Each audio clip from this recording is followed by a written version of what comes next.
Welcome to a presentation of the Trust-Based Workplace, the agenda of trust in approximately 20 minutes. The municipality of Copenhagen has described the agenda of trust as a central element in its quest to rethink the manner in which the municipality is governed, managed and organized. In short, the purpose of the agenda is to secure more time for quality in the city's core services and increase the joy of work through more focus on trust, professionalism, and elimination of unproductive work processes. In collaboration with a number of unions and NGOs, the Danish government has formulated 7 principles designed to modernize the public sector. Summarized, the principles focus on goals and results, dialogue and transparency, trust and responsibility, professional maneuverability, knowledge, innovation, and engagement of private resources. All these principles have been summed up in one word: trust. But what is trust? When we think of trust, the image of jumping into something where we are not only dependent on ourselves may come to mind. This is a legitimate description, but it becomes harder when we want to be more concrete, because trust is both an elusive concept and a common human quality that everybody knows. In other words, if we want to know trust better, we need to know people better and what basic conditions that govern our lives. When trying to locate an answer, it is worthwhile to consider the existential tradition.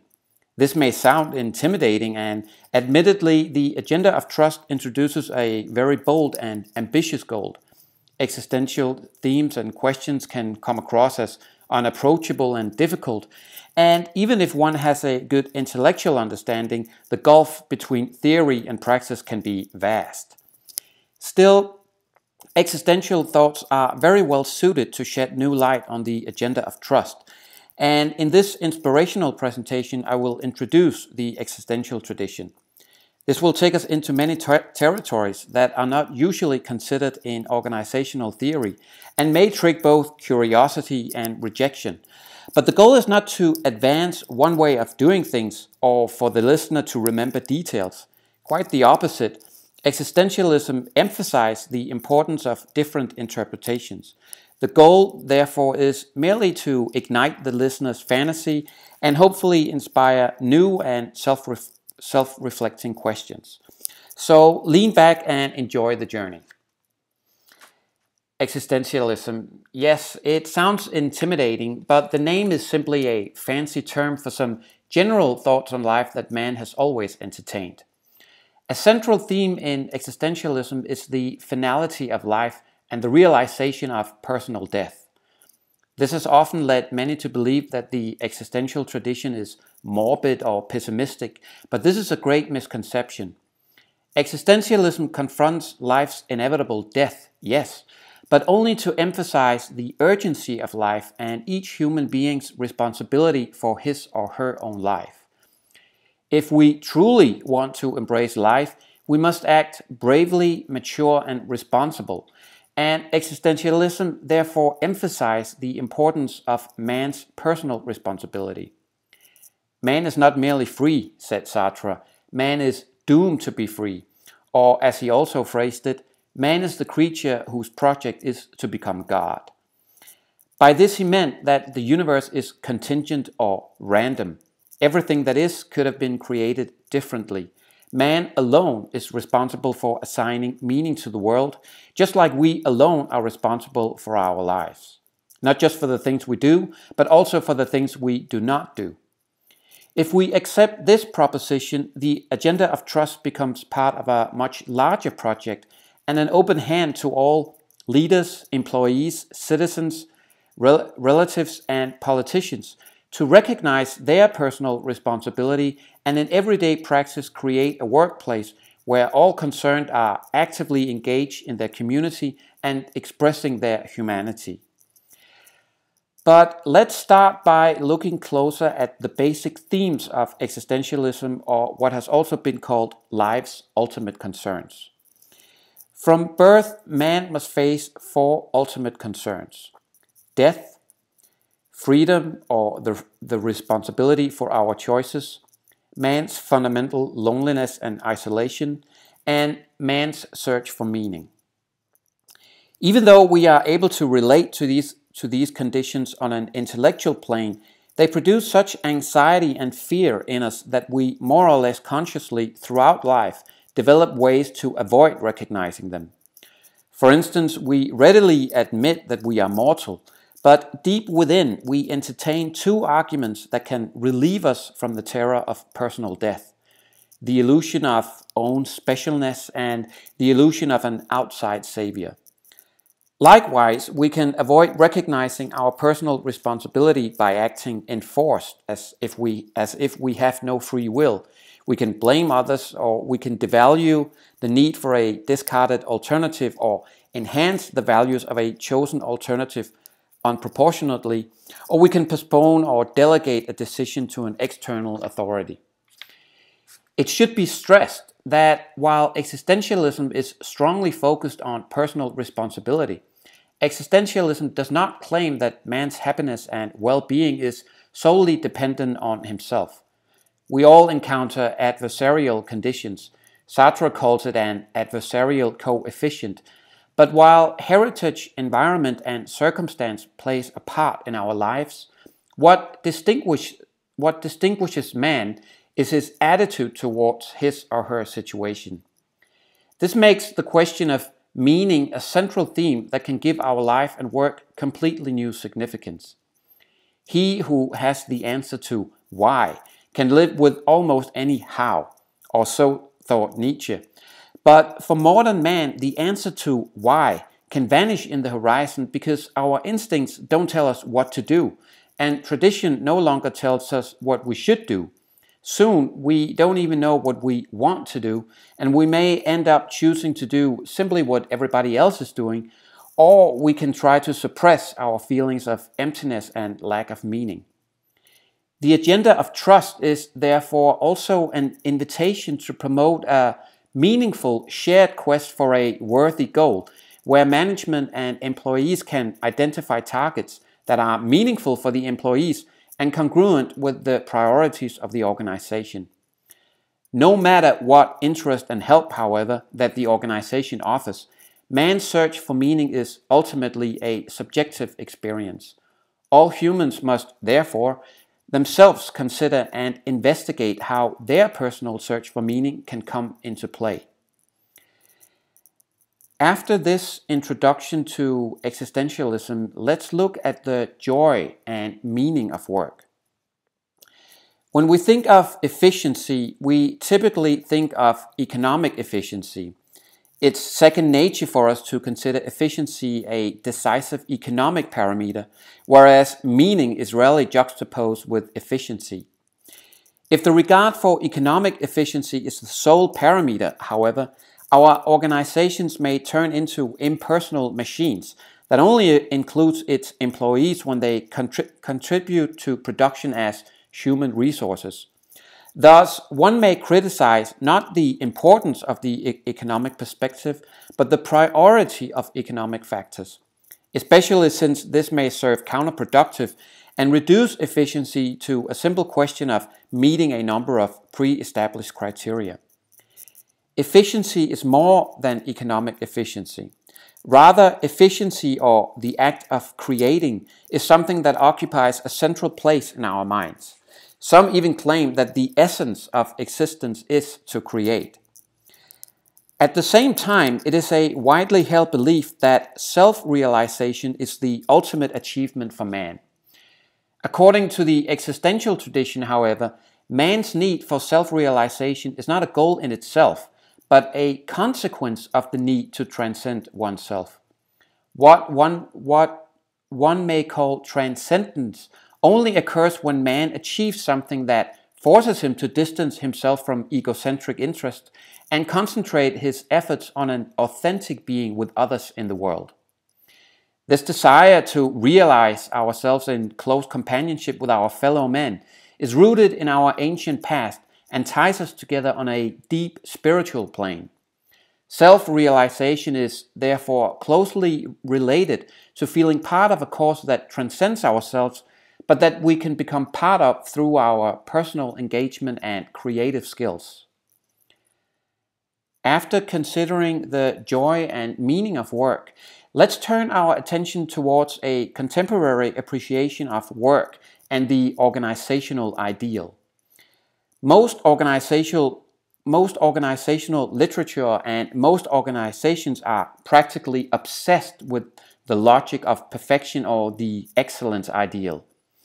The logic of perfection exhorts people to make perfect objects or services. Individuals willingly commit to this type of work because perfection is something that the human being regards as an ideal to be pursued. The finitude of the human being, however, as a limited, imperfect, and mortal being, is an inherent condition of existence. Hence, the logic of perfection sets the individual on an existential quest for perfection that can never be successful. This makes it literally impossible for the individual to achieve anything meaningful, since being effective equals perfection, an unobtainable goal.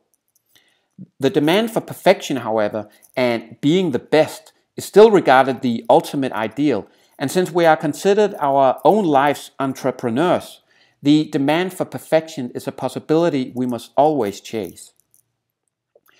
The organizational demands for perfection and professional success goes hand in hand with the employee's own desire for work or workaholism as a way to evade life's ultimate concerns. The existential tradition holds that addiction is a self-imposed way for man to avoid confronting the fundamental conditions of existence. The workaholic, in other words, himself or herself, choose a life of relentless work to keep the difficult questions of life at bay. Since work also provides our economic foundation, incessant work and professional success becomes both a moral and an economic obligation. Today, most people are used to constant action. They complain about it, but whenever the constant communication and chatter is muted, they become restless and wonder what's going on. This creates a paradox where our attempts to find meaning by working more end up creating less meaning that more work is again the answer to. The result may be managerial man. Managerial man has completely committed himself to the organization that he or she sees as a tool to fulfill an inner need. In other words, managerial man is doomed to success because success for him or her is the only answer to existential anxiety. To change this course, we need to raise awareness that a superficial and inauthentic life will always be experienced as stressful, no matter how we choose to think about it. No work can do anything about our confrontation with the fundamental conditions of existence, and as long as we try to deny them, we will always be sick in a more or less severe degree.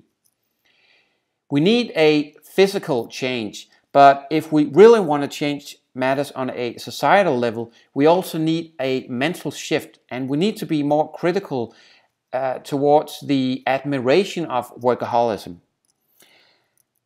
After looking at workaholism as an attempt to suppress life's fundamental condition, let's look at the relationship between managers and employees.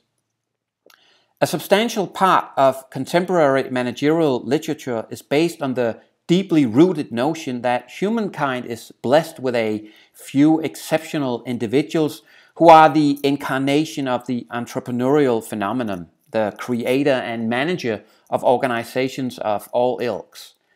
There are many good managers, but this investment in the leader may result in obedient participants and organizations that dare not question agreed truth and that are reluctant to report malfunctions or mistakes, since the leader, well, he or she already knows everything.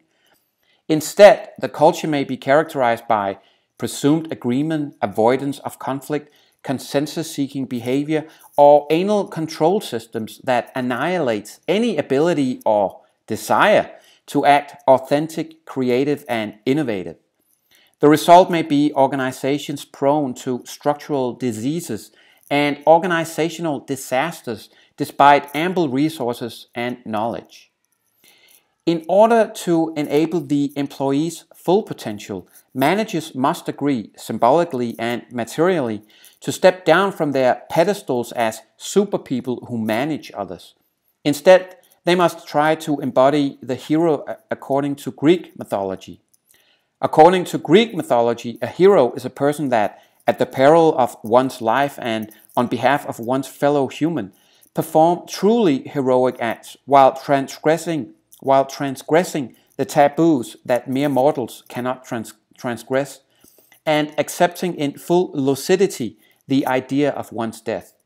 In other words, leaders should be role models we truly look up to and that guarantees material and existential equity.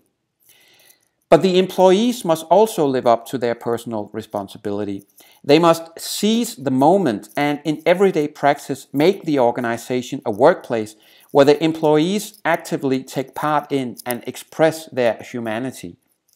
All people are on their own personal hero's journey, and while the workplace may create space, ultimately, as employees, we are responsible for how we relate to a given situation and how we choose to act.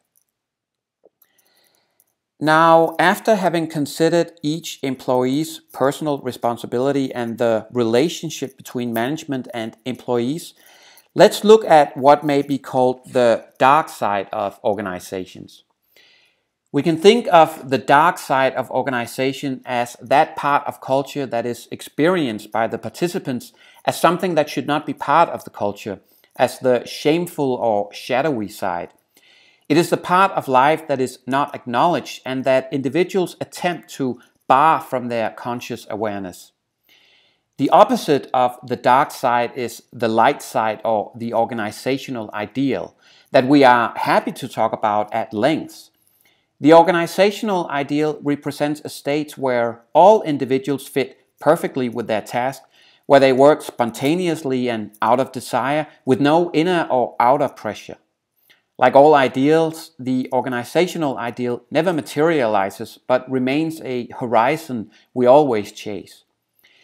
If we want to understand and work with our organizations in depth, however, it is not enough to confine ourselves to the light side, since the light and dark side work together as a whole. The dark side is expressed in many fashions, for instance, as the excellence ideal or workaholism. However, also mere adherence to abstract principles is part of the dark side, because it implies a possible willingness in the name of principle to participate in the extinction of the one thing that is not abstract, our humaneness. The existential tradition therefore argues that light on the dark side, no matter how painful and inconvenient it may be, in the long run is always more fruitful than leaving the dark side in the dark. So what then can we do to promote a better dialogue and understanding between all concerned parties? The American psychologist and human resource theorist Carl Rogers put it simple. When someone really hears you, without passing judgment on you, without trying to take responsibility for you, without trying to mold you, it feels damn good. Carl Rogers' point is that if you offer what he called a special type of relationship, the other person will discover within himself the capacity to use that relationship for growth, and change and personal development will occur. Thus, for a person's creative potential to be released, what matters is not corporate lingo, authority, knowledge, techniques, or interpretations, but communicating that the employee is accepted and affirmed, without judgment or evaluation, in becoming a person entirely different from all other people, including the manager, colleague, organization, and listener.